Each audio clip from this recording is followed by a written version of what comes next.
জিরে, ধনে, গোলমরিচ, এলাচি, লবঙ্গ, দারচিনি, জায়ফল, জয়ত্রী সব একসঙ্গে গুঁড়ো করে নেব।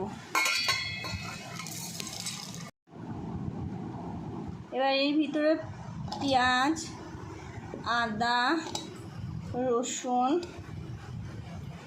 লঙ্কা আর টমেটো একসঙ্গে পেস্ট করে নেব। এই পেস্টটা দিয়ে বানাবো পনির কারি। পরিমাণ মতো নুন, হলুদ,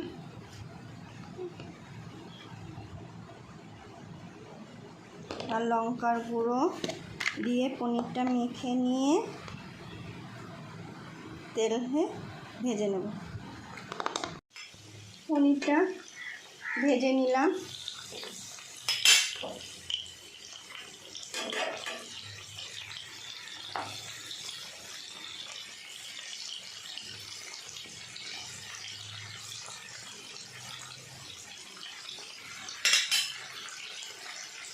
ভাজা হয়ে গেছে, এবার তুলে নেব।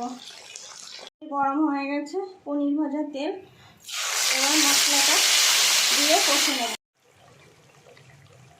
এবার পরিমাণ মতো নুন আর হলুদ দিয়ে দেব, দিয়ে মশলাটাকে আরও ভালো করে একটু কষে নেব। কষা হয়ে গেছে, এবার জল দিয়ে দেব।